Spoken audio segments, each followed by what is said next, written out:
Welcome to part 6 of this video on the immune system. We are midway through discussing the complement system.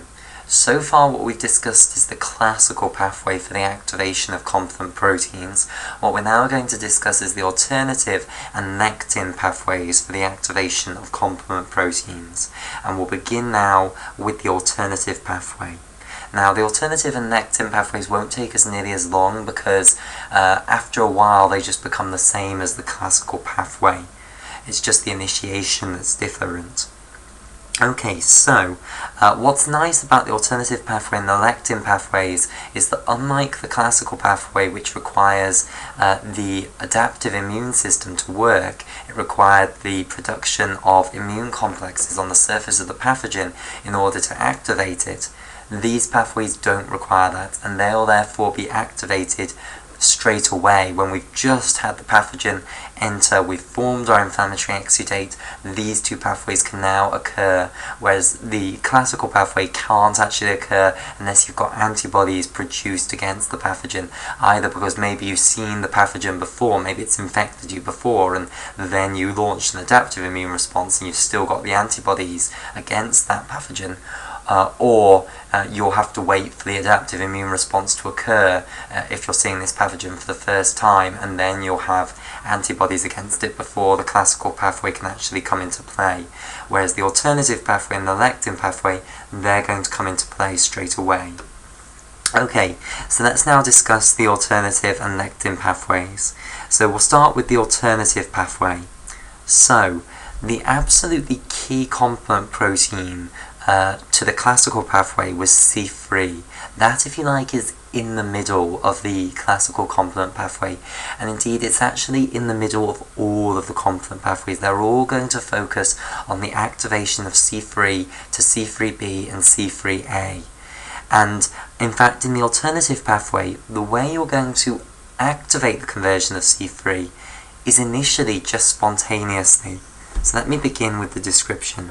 So, it all begins with this complement protein C3, and I previously coloured in C3 in green, so we'll stick to that and have it in green again.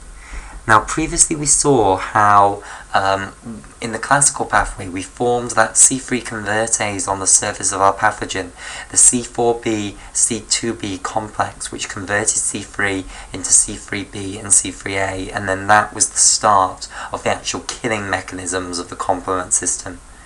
We need to do that again, but how are we actually going to get it to work? Well, in the alternative pathway, it relies upon C3 occasionally spontaneously breaking down.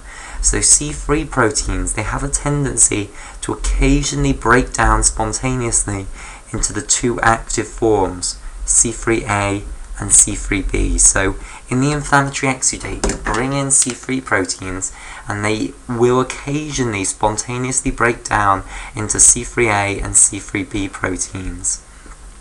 Now, the tiny amount of C3a that you produce from this won't really have that much of an effect in stimulating sentinel cells. This is quite a rare reaction to actually occur.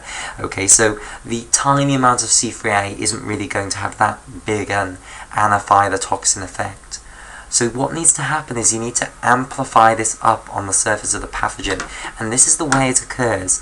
So the little bit of C3b that you produce, this will bind to the surfaces of cells. It'll bind to cell membranes. We know how C3b loves to bind to cell membranes. Now, the risk here, the thing that you should be scared of here, is what if the C3b binds to one of your own cell membranes? What if this occurs? Let's say this is just a normal human cell here. Okay, what if the C3b binds to the surface of the cell? Because it can do, it just like cell membranes. It doesn't distinguish between pathogen cell membranes and cell membranes of your own body cells, human cells. So what do we have to prevent this C3b causing problems for this cell? Well, on normal human cells you have a whole bunch of proteins known as complement control proteins in the cell membrane. So this is representing what is known as a CCP, which stands for complement control proteins. So the first C is for complement, the second C is for control, and then the final P is for protein. Okay, now there are a huge number of different complement control proteins. This is a massive, great umbrella term. So we're seeing loads of umbrella terms in immunology. This is a massive, great umbrella term covering a huge number of different proteins that are present in the cell membrane of normal human cells. And they are all clustered under this umbrella heading because they all have reasonably the same function, which is that they bind to complement proteins that are bound to the surface of normal human cells and stop them from actually doing things on the surface of the normal human cells. Now, it's not just C3b that they're going to target, because other complement proteins that we've seen previously, like C2b, C4b, C5b, they all like to bind to cell membranes as well, and could bind to human cells. Now, previously, we set up the production cascade very close to the pathogen cell, so of course most of them will end up binding to pathogen cell membranes, but some of them will diffuse off and bind to human cell membranes, and those are potentially very dangerous to have on human cell membranes. So we have all sorts of proteins on the surface of normal human cells to prevent the complement proteins actually doing anything, to inactivate them basically. So this is the reason that this tiny amount of C3b that you're producing spontaneously in this way as part of the alternative pathway is not going to do anything if it binds to the surface of normal human cells. It will be inactivated by complement control proteins. However, if we've now got a pathogen in our tissue, so let's say this is a pathogen, the pathogen will not have complement control proteins in its cell membrane. So if this tiny amount of C3b that we're producing spontaneously in this way, and I just want to write the word spontaneous here, so this cleavage occurs spontaneous. So if this tiny amount of C3b that we're producing spontaneously in this way, if some of it binds to the surface of the pathogen, then that is not going to be inactivated by complement control proteins because they're not present in the pathogen cell membrane. So the pathogen isn't protected against the C3b in the way that normal human cells are. And now we're going to begin the alternative pathway. The alternative pathway is a way of amplifying this up. It's a way of amplifying a small amount of C3b into a large amount of C3b. So let's say you've just got a few, or maybe even just one C3b protein now bound to the surface of this pathogen. That's not going to do anything, is the reality. It's not going to have a noticeable opsonization effect. It's not going to cause a problem at the moment. So what the alternative pathway consists of is a way of amplifying it up. It consists of a way of, if you get a few C3b binding to the surface of the pathogen, turning that into a huge number of C3b proteins bound to the surface of the pathogen, and also somehow activating the production of membrane attack complexes by converting C5.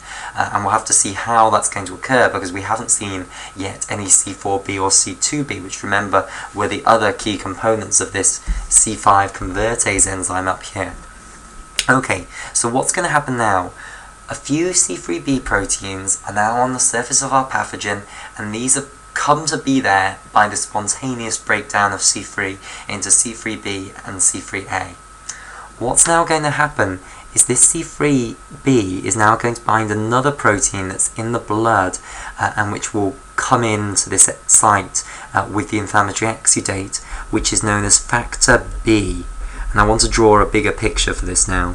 So let's draw a little bit of this amplified up now, magnified up.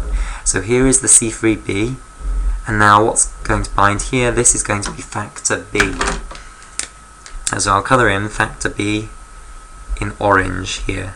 So that's factor B. Here is C3b here. So C3b proteins that are bound to the surface of pathogens can now bind to factor B proteins. And of course the C3b proteins that were bound to the surface of the pathogen previously in the classical pathway, they can do this as well, but it's not so important in the classical pathway because we've already got C3 convertases formed in the classical pathway there. So now we're discussing this other pathway, but don't think that it's completely separate from the other one. This is just what will happen when C3b proteins bind to the surface of pathogens. They have this alternative pathway for amplifying them up, and the important way that it's initiated isn't through the classical pathway, because that's only going to be established once we've got antibodies produced.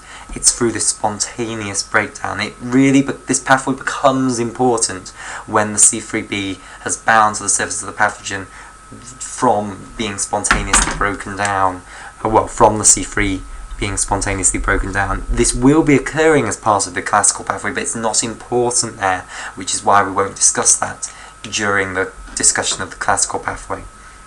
Okay, so the C3b that we've got on the surface of the pathogen, it will bind to this protein known as factor B. And now what's going to happen is the factor B, once it's bound to C3b, is going to be acted upon by another protein known as factor D, which again will be in the inflammatory exudate and has come from the blood. So this is now factor D. Now factor D is going to cleave factor B into a large portion and a small fragment. And it's only capable of doing this cleavage once the factor B has actually bound to the C3b fragment on the surface of the pathogen. So here now, this in blue, this enzyme is going to be factor D, and this is going to cleave factor B into two fragments like so. So it'll come in, perform this cleavage, you'll get one small fragment coming off, which is this fragment here, which will be the BA fragment, and then the large fragment which is left behind, bound to the C3b, that will be the BB fragment. So just drawing an updated picture then for this. So here is the surface of the pathogen. I'll colour the pathogen as always in red here. And we've got our C3b here, and we've then now got our large fragment of the B protein, which is called BB here. So I'll colour this in orange again, and that here in green is C3b. Okay, like so. Now, this complex that we've got here, the complex of C3b with the BB, this can now act as a C3 convertase. So this now has active enzyme function, and it's going to function as a C3 convertase. So it's capable of activating the conversion of the inactive C3 into the active C3. So breaking down C3 into C3a and C3b. So I'll just draw this again out here. So here is C3 being broken down into C3a and C3b, and now what of course will happen is these C3b proteins that we're producing in the vicinity of the pathogen, they will bind to the surface of the pathogen, and therefore the pathogen will end up coated in C3b, and the C3a that we're producing now in a large amount will then go off and have its anaphylotoxin effect by activating mast cells. Okay, so we're going to get the same pathways now activated as we had as part of the classical cascade, but through this different initiation mechanism. So let me go over this again because it's complicated. So C3, it's an inherently unstable protein. It will, from time to time, spontaneously break down into C3b and C3a. Now these C3b proteins, once they're produced, you're producing very few of them spontaneously, but you are producing some of them. They will bind to membranes, and they'll bind to membranes in a non-selective fashion, so they'll just bind to any membrane they can find. They bind to normal human cells, they bind to pathogen cell membranes. The normal human cells have proteins in their cell membrane for inactivating complement proteins, and they'll have a whole bunch of them for inactivating C3b, and these are known as complement control proteins. That's why you don't get this going any further on the surface of normal cells. Now, however, the pathogen cell membranes do not have these complement control proteins, so when you get small amounts of C3b binding to the surface of the pathogen, they're actually going to do something. Now, the small amount of C3b is not capable yet of acting to promote phagocytosis. It's not going to have a particularly powerful opsonin effect. Also, the small amount of C3a that you've produced through the spontaneous decomposition, that's not going to really have that much effect at all either. It's only a tiny amount. So you need to amplify this up in some way, and the way it does it is the C3b binds to this protein called factor B, and this is the core of the alternative pathway now. C3b binding to factor B. Factor B, once it's bound to C3b, will be acted upon by factor D, which will cleave it into BB and BA. BB will remain bound to the C3b whilst the BA will go off, And the C3b BB complex, so this will be called the C3b BB complex here. This is going to act as a C3 convertase. So you've now established, just like you did in the just like you did in the classical pathway, you've established C3 convertases on the surface of your pathogen. Remember, in the classical pathway, you got the C3 convertase was C4b, C2b complexes. Here it is the C3b BB complex instead, but now the principle is exactly the same. You're going to establish these little machines for producing loads of C3b on the surface of your pathogen, and your pathogen will become coated in C3b just like so. You'll also produce loads of C3a, which will have the anaphylotoxin effect, and the C3b will work as an opsonin and promote the phagocytosis of the pathogen. Okay, now let's also talk about the fact that the alternative pathway can also lead to the production of membrane attack complexes on the surface of the pathogen. So, in order, remember, to activate the production of membrane attack complexes, what do we need? We need a C5 convertase enzyme. Remember, in the classical pathway, what happened was the C3b proteins that you're producing on the surface of the pathogen, some of those would bind to the C4b, C2b complex to form this C4b, C2b, C3b complex, which could then act as a C5 convertase and break C5 down into C5b and C5a. The C5a would then act as an anaphylotoxin, whilst the C5b would recruit C6, C7, C8 and lots of C9s to form this membrane attack complex. So how is that going to occur in the alternative pathway? Well, now what can happen is C3b proteins that you're producing on the surface of the pathogen can actually bind to the C3b BB complex and form a C3b BB C3b complex. Let me just draw this here, which will then act as a C5 convertase.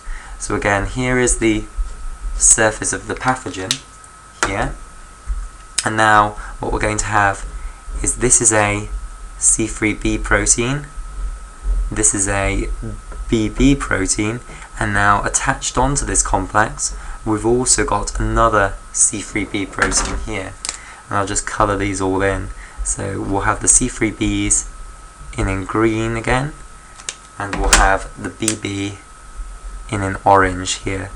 So this complex is now going to be called the C3b BB C3b complex, and this can now act as a C5 convertase. Okay, so this is going to act as a C5 convertase. It'll break down C5 into C5a and C5b. C5a will again act as an anaphylotoxin, while C5b will bind to the surface of the pathogen and result in the formation of the membrane attack complex. So a different C5 convertase is being formed, but again it's going to do the same role.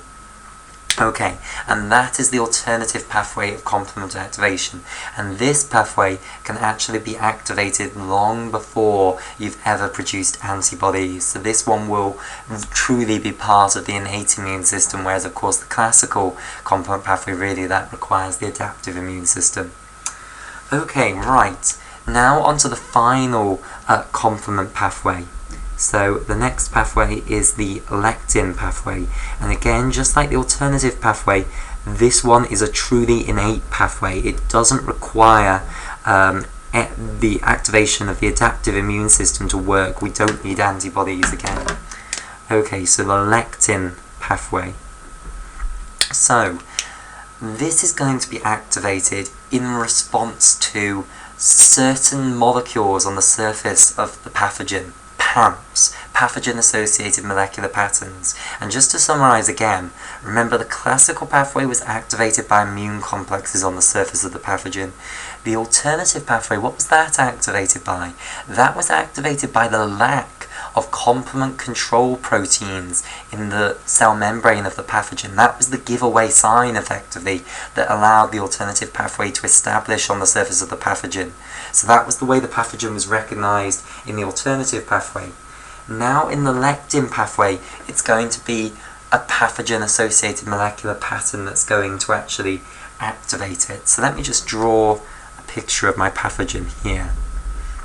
So here is our pathogen.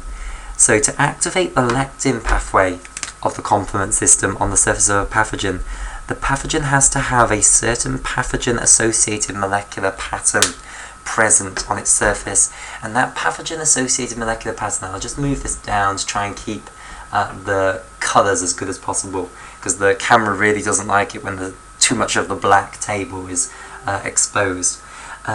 So the pathogen-associated molecular pattern that a pathogen must have in order to get the lectin pathway initiated on it is it needs to have one of the terminal monosaccharides in a carbohydrate modification on either a glycolipid or a glycoprotein as either a mannose monosaccharide or a fucose monosaccharide. And let me just explain what that means in a little bit more detail.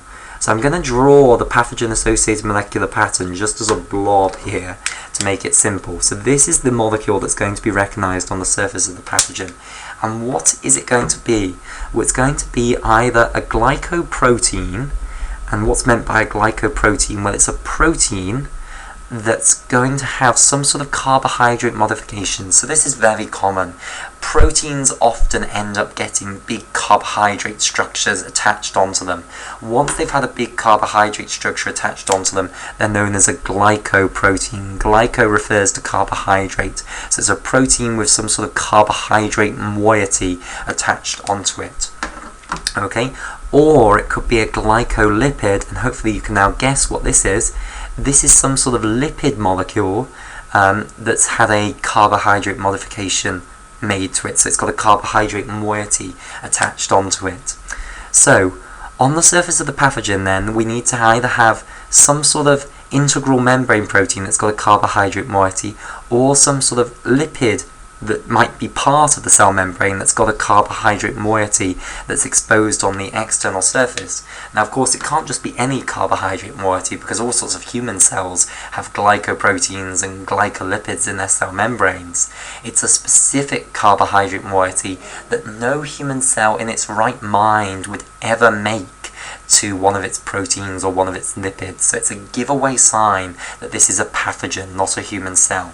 And this carbohydrate moiety that it's going to have is going to have, as its terminal monosaccharide, a fucose or a mannose residue. So let me just show you what I mean by this. So, if you think about a carbohydrate moiety, the carbohydrate moiety will be made up of loads of monosaccharides, like so, and I'll draw these monosaccharides as hexagons. Of course, some of them could be pentagons, but we'll just make this simple and let's represent them all as hexagons here. So this, let's say this is my carbohydrate moiety, and this might be attached onto some integral membrane protein here. So this might be my cell membrane, here's the integral membrane protein, and here is my carbohydrate moiety attached onto the protein. So I now call this a glycoprotein. Now, one of the monosaccharides is on the end of the carbohydrate moiety. This is what is meant by the terminal monosaccharide of the carbohydrate moiety. So this is the important bit now, what the terminal monosaccharide of the carbohydrate moiety is. Okay, so certain pathogens can put as their terminal monosaccharide on glycoproteins or glycolipids fucose or mannose monosaccharides. Now, these monosaccharides would never ever be in the terminal position of a carbohydrate moiety on a human glycoprotein or a human glycolipid. So having a terminal monosaccharide on a carbohydrate moiety that is a fucose or a mannose monosaccharide is a giveaway sign that you are a pathogen. So this is the pathogen-associated molecular pattern that is going to be recognized and initiate the lectin pathway. So I hope that's now clear. So the next thing that we now need is a pattern recognition receptor, a soluble pattern recognition receptor that is going to recognize this pathogen-associated molecular pattern. And this pattern recognition receptor is by the name of mannose binding lectin, or MBL. So MBL stands for mannose binding lectin. So clearly its name concerns the mannose, but don't forget that it's not just about mannose, it's also about fucose. So mannose binding lectin is the name of this soluble pattern recognition receptor.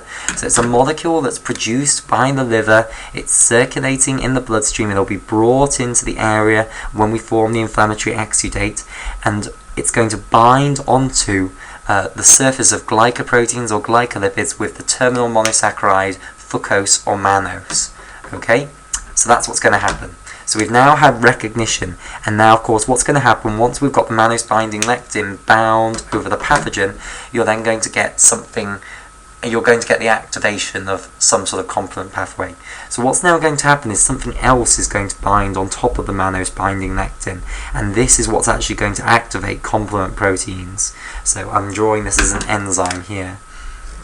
So this big enzyme that's now binding on top of the mannose binding lectin, this goes by the name of MASP, M-A-S-P, and this stands for mannose binding lectin. So the M is for mannose binding lectin, so MBL, and then the A is for associated, associated, and then the SP is for serine protease. So mannose binding lectin associated serine protease, MASP for short. And this is now going to do exactly the same as what C1 did in the classical complement pathway. So this is why I said it would be much quicker to discuss the alternative pathway and the lectin pathway, because they're just pretty much identical. Well, this one really is pretty much identical to the classical pathway. All that's different is what actually initiates it.